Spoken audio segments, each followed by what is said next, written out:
Bagaimana menempatkan kapal udara di kota? Selamat datang di podcast dengan kata sendiri tentang proyek kapal udara generasi baru.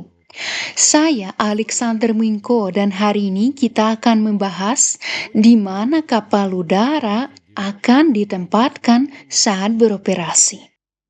Terima kasih kepada Fatim Vasilevich Subkevich, Wakil Kepala Proyek Aeronova dan Kepala Desainer, juga Dmitri Sergeyevich Khmel, Spesialis Senior, dan Wakil Kepala Lab atas informasinya. Mari kita mulai. Bagaimana kapal udara bisa beroperasi di kota? Kapal udara modern memiliki sistem pengatur arah dorong.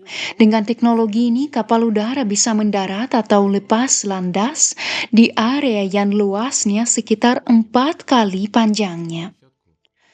Untuk kapal udara sepanjang 50 meter, butuh area lingkaran berdiameter 200 meter untuk mendarat atau lepas landas dengan aman.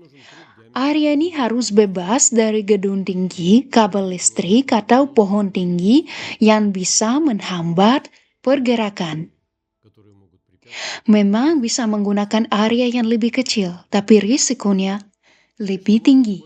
Ukuran yang saya sebutkan tadi praktis bebas risiko. Jika kapal udara mudah dikendalikan dan cuaca tidak badai, area seluas itu cukup untuk tambat ketian atau operasi darat lainnya. Tapi masalahnya, area sebesar ini jarang ada di kota.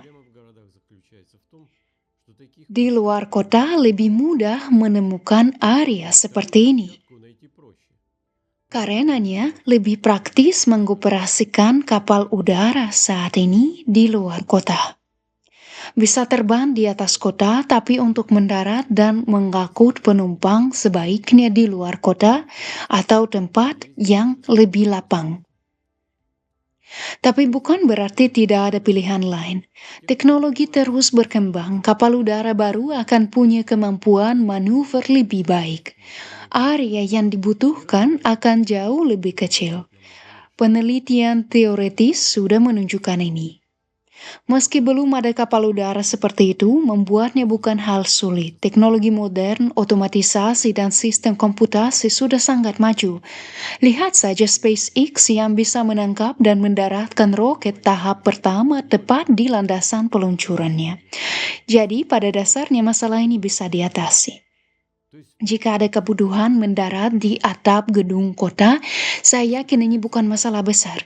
Apalagi sudah ada contohnya, kapal udara kecil pernah lepas landas dan mendarat di atap gedung. Bahkan di tahun 1930-an, ini sudah dilakukan di atap yang datar tanpa tonjolan yang bisa tersangkut. Tidak ada yang istimewa. Malah bisa lebih mudah jika gedungnya tinggi dan terbuka dari segala arah. Yang penting atapnya cukup luas untuk kapal udara mendarat, tambat ke tiang, bertahan di sana, lalu lepas landas lagi. Ini semua bisa dilakukan. Hanya perlu penyempurnaan desain agar lebih mudah dikendalikan saat kecepatan rendah, ketika kemudi dinamis kurang efektif. Kalau kita lihat sejarah kapal udara besar yang kaku, mereka juga direncanakan bisa tambat ketian di atap gedung, pencakar langit. Contohnya kapal udara Inggris R-100 dan R-101.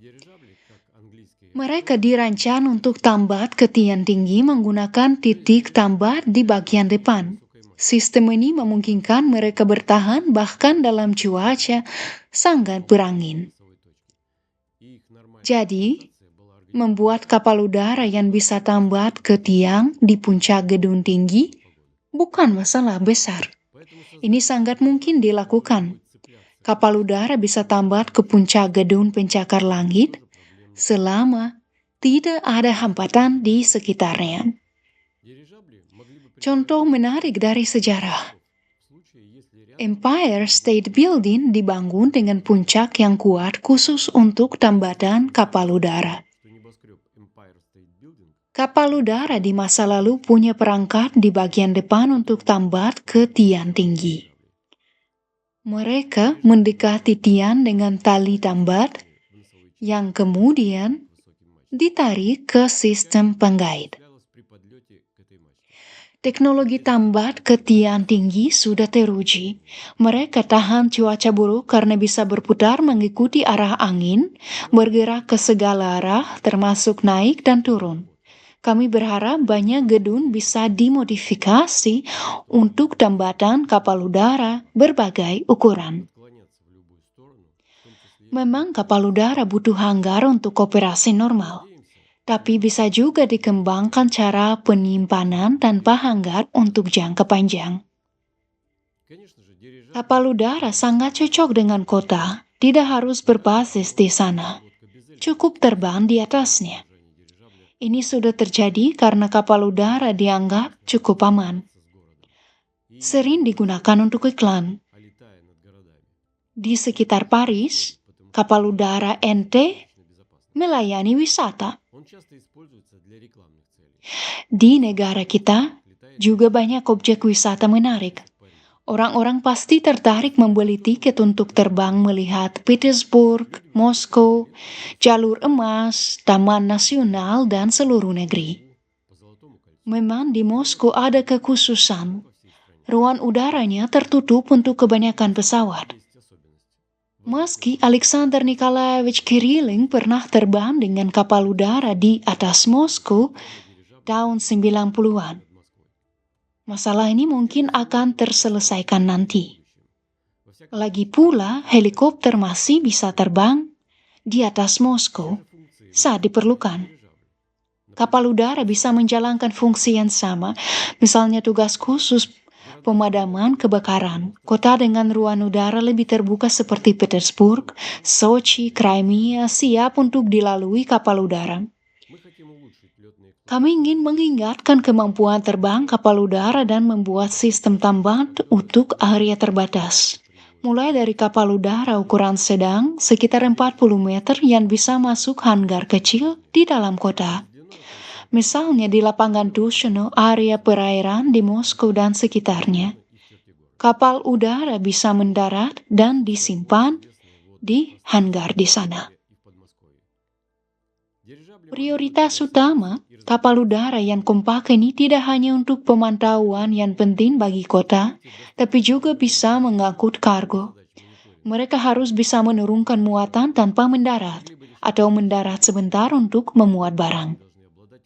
Semua ini perlu dikembangkan agar kapal udara bisa menjalankan semua tugas ini. Saat ini di kota-kota China, drone listrik multi-baling-baling digunakan untuk pengiriman cepat dan transportasi penumpang tanpa awak. Tapi semua kendaraan ini menggunakan baterai yang tidak cukup untuk terbang antar kota. Untuk ini, kita bisa menggunakan kapal udara pembawa drone ukuran kecil yang seimbang secara statis sampai drone terhubung. Dengan daya dari sistem energi kapal udara, drone bisa terbang ke kota lain dengan kecepatan tinggi. Kapal udara kompak perlu dilengkapi sistem tenaga yang kuat untuk semua sistemnya. Dalam waktu singkat bisa meningkatkan daya dorong untuk mengangkat muatan dengan baling-baling dan saat terbang menyeimbangkan beban dengan daya aerodinamis. Ini sistem hibrid. Sistem hibrid memungkinkan kapal udara mengangkat beban setara helikopter ringan, sekitar 1 atau 2 ton. Sudah ada permintaan besar untuk transportasi seperti ini. Dengan sistem tenaga yang kuat, kapal udara bisa mencapai kecepatan lebih dari 150 km per jam. Dengan kecepatan ini, mereka lebih tahan cuaca dan bisa bersaing dengan helikopter. Ditambah kemampuan lepas landas dan mendarat vertikal di area terbatas. Baik di kota maupun di mana saja, kapal udara jauh lebih ekonomis. Kedepannya, kita akan lebih memahami potensi kapal udara sambil mengembangkan teknologi dan sistem operasinya di berbagai lokasi dan fasilitas tambahan.